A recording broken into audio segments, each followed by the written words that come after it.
au pardon. Alors avant d'entrer dans cette parabole, je voudrais juste dire que ce que nous allons faire, là, réfléchir au pardon, c'est un peu un exercice de voltige, c'est-à-dire un exercice hors sol.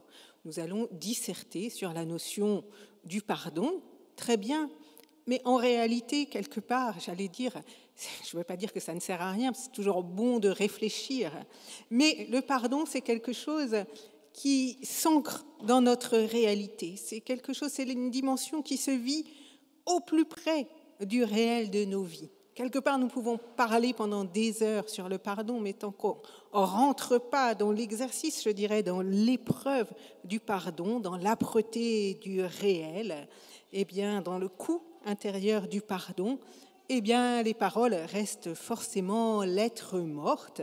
Et c'est pourquoi ce petit temps de méditation ne peut en aucun cas être une leçon sur le pardon.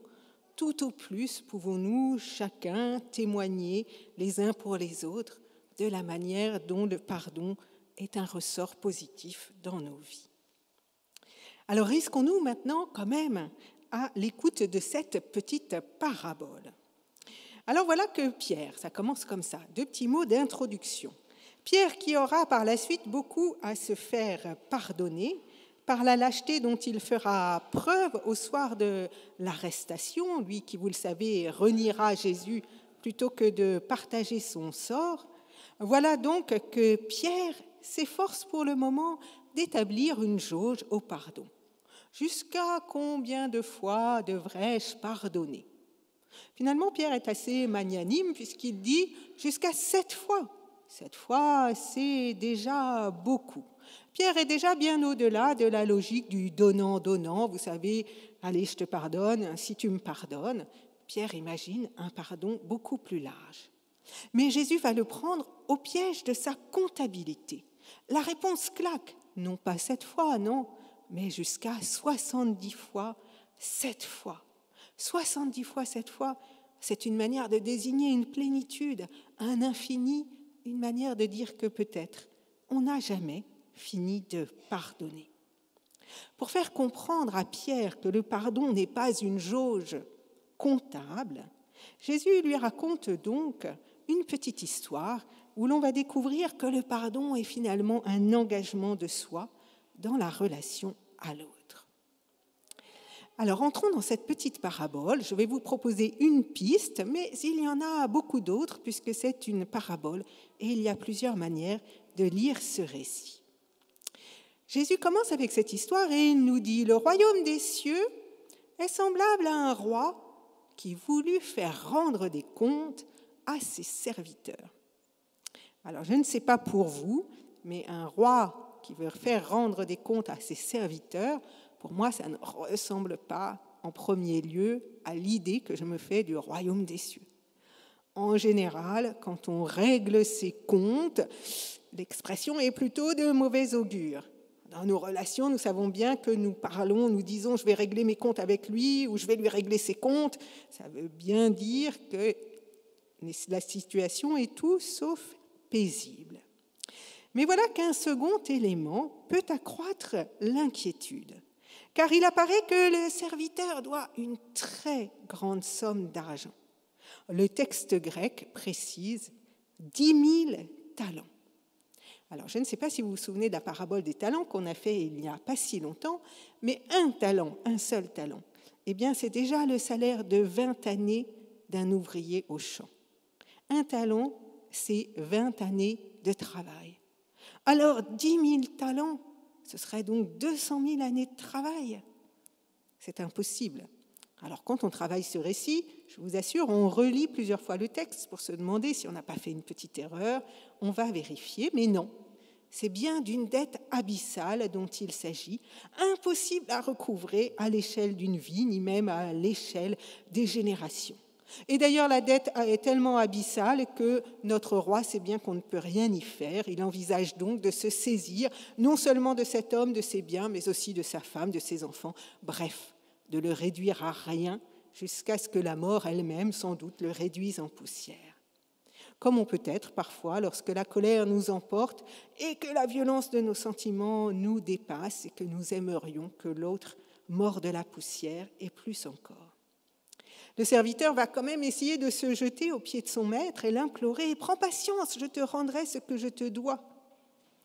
Mais nous savons bien, nous, que cette proposition est vaine, puisque la dette est si importante qu'elle n'est pas de toute manière remboursable.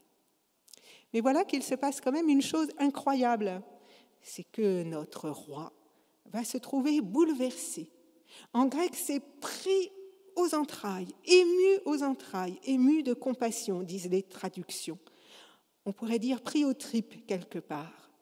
Cette expression, on la retrouve dans la parabole du bon samaritain. C'est parce que le samaritain sera pris aux tripes, ému aux entrailles, qu'il s'approchera du blessé. Quelque part, notre homme roi va donc quitter son siège de sa toute-puissance pour se mettre à l'écoute dans la compassion de celui qui doit cette dette abyssale. Et voilà que là, qu'est-ce qu'il fait? Vous l'avez entendu, il pardonne. Il ne demande plus rien, pas même une réparation symbolique à la hauteur de ce que pourrait le serviteur.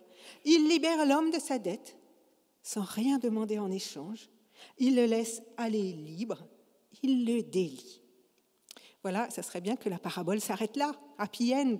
C'est une jolie tournure, c'est une jolie fin à la mesure de la grâce posée, donnée, offerte. Mais voilà que notre homme délié va rencontrer un de ses co-serviteurs. Cette fois-ci, vous avez noté que la relation se place sur le plan horizontal. Avant, on avait un roi dans sa toute-puissance et un serviteur. Et maintenant, on a deux co-serviteurs. Donc, ça veut bien dire que cela évoque nos relations les uns envers les autres. Ce deuxième serviteur est en dette vis-à-vis du premier. Et le premier se décide alors à lui demander le remboursement de cette dette. Cette fois-ci, il s'agit de 100 deniers. Alors, 100 deniers, c'est une somme importante, mais tout à fait remboursable. C'est 100 jours de travail. Ça n'a rien à voir avec la dette abyssale de notre premier serviteur. Le second serviteur implore, comme le premier, la patience, promet le remboursement, mais rien n'y fait. Le premier serviteur, non content d'avoir manqué de l'étrangler, d'étrangler son débiteur, le fait jeter en prison, cette prison dont nous avons parlé, dont les enfants ont beaucoup parlé tout à l'heure en disant que oui, il fallait bien jeter en prison les coupables. Alors, ce serviteur donc qui a été au bénéfice de la grâce incommensurable qui lui a été faite, eh bien, se révèle incapable à son tour de faire grâce, alors que celle-ci est possible à vue humaine. Il prend à la gorge son compagnon, nous l'avons dit, et nous savons bien ce que ça veut dire, cette expression d'être pris à la gorge, d'être étranglé, c'est que nous ne pouvons même plus respirer alors. En fait, que fait-il? Il étouffe tout espoir chez son débiteur. Lui qui a été délié le lie à l'étouffer du poids de sa faute. L'histoire se poursuit donc, et nouveau retournement de situation. Le roi, avisé par les co-serviteurs, décide alors de retirer sa grâce première.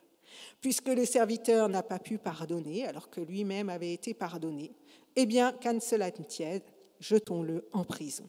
Finalement, il est traité à sa propre mesure, peut-être à la manière de cette parole que nous dit Jésus au chapitre 7 de l'évangile de Matthieu, dans les Béatitudes, enfin dans ce chemin qui suit les Béatitudes, Sermon sur la montagne.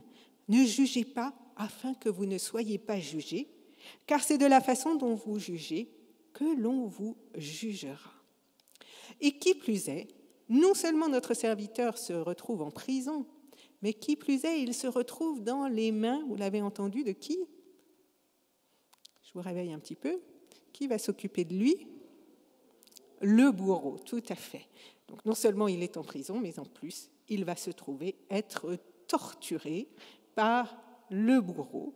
Et ainsi se termine notre petite histoire qui a, je dois dire, beaucoup choqué nos moniteurs qui ont dit en première réaction « Non mais qu'est-ce que c'est que cette histoire d'un Dieu qui finalement ne pardonne pas à celui qui n'arrive pas à pardonner ?» Un Dieu qui ne pardonne pas à celui qui n'arrive pas à pardonner.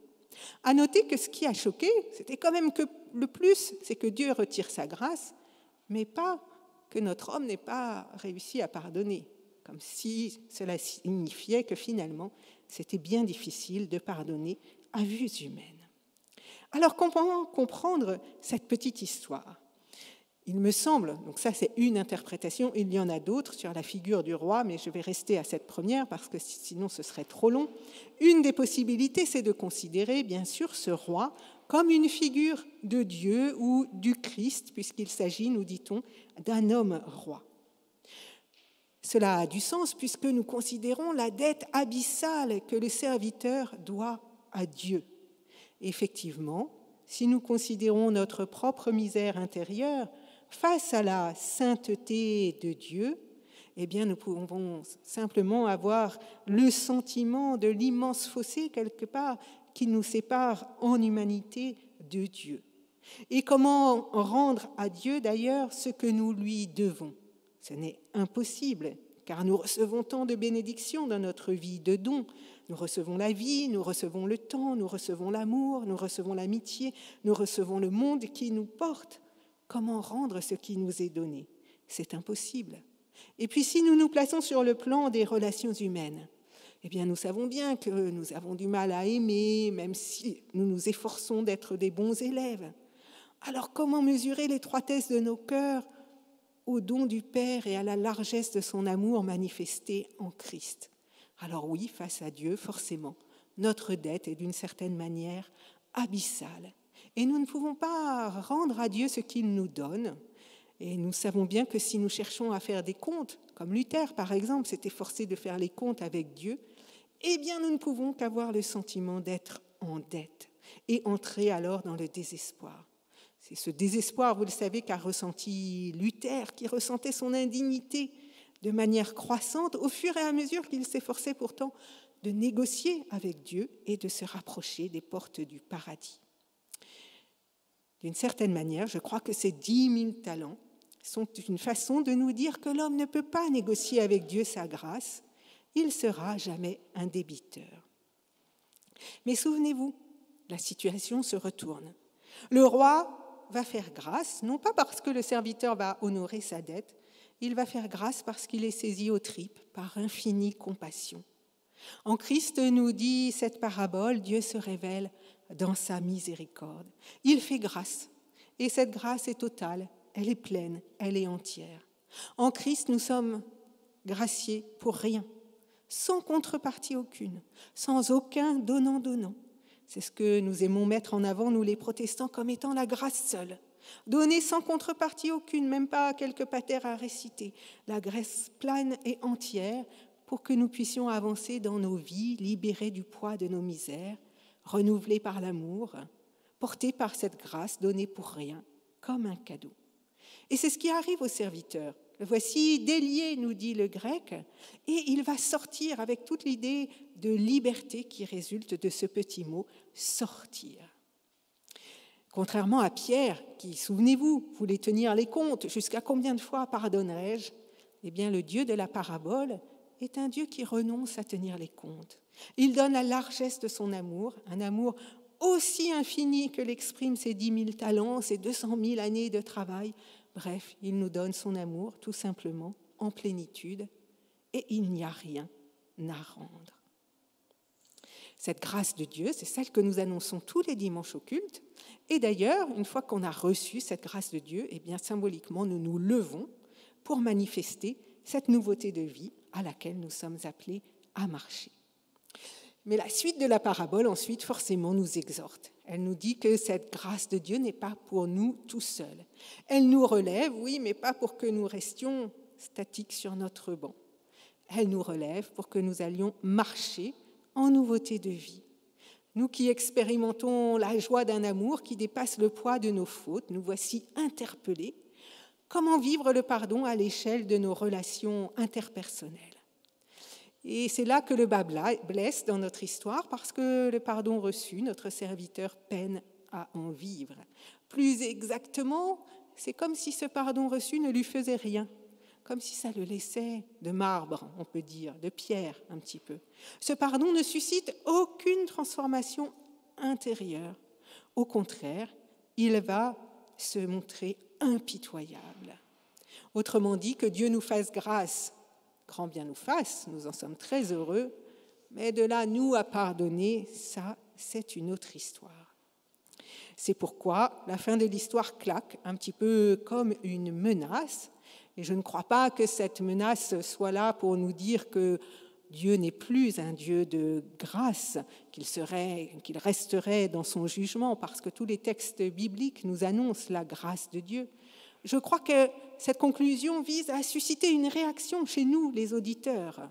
Elle vise à nous faire prendre conscience, à nous aiguillonner, que quelque part, peut-être trop facilement, nous considérons la poutre dans le regard de l'autre, enfin la paille dans le regard de l'autre, pardon, vous voyez, même moi j'intervertis, au lieu de regarder la poutre dans notre propre regard. Alors, comment choisir le pardon comme chemin de vie ?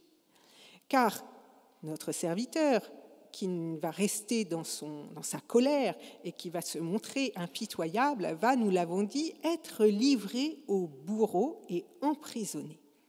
En y réfléchissant sur ce texte et sur cette image des bourreaux, je me suis dit que forcément le bourreau est associé à la torture, et je me dis que c'est peut-être une manière pour la parabole de nous renvoyer à la torture mentale que nous pouvons éprouver lorsque nous restons enfermés sous le poids de la faute. Une faute de toute manière impossible parfois à réparer. Parfois nous nous trouvons nous-mêmes enfermés dans notre propre colère lorsque le pardon ne peut pas être posé. Et nous savons bien, pour l'avoir tous vécu, que la colère nous ronge alors de l'intérieur, qu'elle est comme un lent poison qui nous détruit. Pardonne-nous nos offenses, disons-nous dans la prière, comme nous pardonnons à ceux qui nous ont offensés. Comment faire pour vivre ce comme, pour ne pas passer trop vite sur cette deuxième partie de cette phrase du Notre Père ? Alors, il me semble qu'il y a deux éléments parfois qui représentent une difficulté majeure, peut-être, dans la dimension du pardon, dans notre difficulté à pardonner. La première, c'est peut-être la peur de l'oubli. Parmi les freins qui, consciemment ou inconsciemment, nous empêchent parfois d'accéder au pardon, nous avons peur parfois, face à ce qui s'est passé, que pardonner soit oublié et que serait ainsi peut-être oubliée la souffrance reçue ou oublier peut-être un être cher. Au contraire, rester dans la colère, ça serait maintenir le souvenir de ce qui a été fait, le souvenir de ceux qui peut-être ont disparu. Rester dans la colère, ce serait maintenir ce souvenir. Et puis, une deuxième difficulté, je crois, au pardon, c'est la peur de l'impunité. Celui qui a blessé ne doit-il pas payer pour sa faute ? Pardonner, ce n'est pas, je crois, ne pas juger. Quand un acte a été commis, il importe qu'il soit reconnu, qu'il soit jugé. Il importe que soit stoppée la chaîne de la violence. Il faut que des mesures soient posées, qu'une parole claire soit prononcée, qu'un jugement ait lieu et parfois même des peines comme ces peines de prison que nous avons évoquées. Le pardon ne fait pas fi du jugement. Je crois que le pardon, il s'inscrit dans l'au-delà du jugement. Et de même, le pardon n'est pas l'oubli, car oublier, ça serait effectivement empêcher la mémoire, et la mémoire vient empêcher la répétition. Donc le pardon, c'est peut-être un au-delà du jugement et un au-delà aussi du souvenir pour que puisse s'écrire un chemin de vie. Un chemin de vie parfois bien difficile, parce que c'est vrai que le pardon peut prendre du temps. Le pardon peut nécessiter parfois tout un cheminement intérieur qui peut prendre des semaines, des mois, des années, à la mesure peut-être de ce qui a été vécu. Les enfants vont peut-être revenir tout à l'heure sur les histoires de Jacob et de Joseph. Souvenez-vous, Jacob qui doit demander pardon à son frère. Cela lui prendra plus de 14 ans avant de pouvoir faire ce cheminement. Et il en restera boiteux, c'est boiteux qu'il ira vers son frère. Peut-être que parfois nous aussi, dans nos démarches de pardon, nous sommes boiteux, tant cela nous coûte, tant cela est difficile. Et à l'inverse, souvenez-vous, nous avions évoqué Joseph qui va pardonner à ses frères. Mais si vous relisez l'histoire de Joseph, vous verrez que l'histoire est très longue et qu'il y a bien des méandres avant que Joseph, finalement, ne réussisse à pardonner. Alors oui, le pardon, c'est un chemin sur lequel nous avançons qu'un pas, et parfois peut-être que nous ne parvenons pas jusqu'au bout du chemin. Peut-être que certains pardons restent inachevés, inaboutis, malhabiles, boiteux comme Jacob. Mais aussi boiteuses que soient nos démarches, puissions-nous quand même entendre l'appel de l'Évangile, un appel à renouer avec la vie comme Joseph qui va serrer ses frères dans ses bras, comme Ésaü qui va se jeter au cou de Jacob. Puissions-nous, comme l'a dit très joliment une participante lors du groupe de jeudi, adoucir notre cœur et non pas l'endurcir. Adoucir notre cœur et non pas l'endurcir, retrouver la capacité de miséricorde. Alors celui qui a incarné la figure du pardon dans cette seconde moitié du XXe siècle, c'est l'archevêque Desmond Tutu qui est récemment décédé. Et je voulais juste en dire un mot parce que je trouve que dans les médias, on est passé très très vite sur cette figure. Vous savez qu'il s'est engagé dans la non-violence pour combattre l'apartheid. Est-ce toujours possible de choisir la non-violence ? Je ne le sais pas. Mais en tout cas, il en a fait un chemin de vie pour son pays, l'Afrique du Sud. Et c'est lui qui a mis en place les commissions Vérité et Réconciliation, qu'il a présidées, qui offraient aux bourreaux qui reconnaissaient leur violence et qui demandaient publiquement pardon, un chemin d'amnistie ou tout au moins un allègement de leur peine. Il voulait, Desmond Tutu, que son pays ne s'enlise pas dans cette idée de dette à jamais infinie, mais puisse renouer des relations de vie qui ouvrent les portes de l'avenir.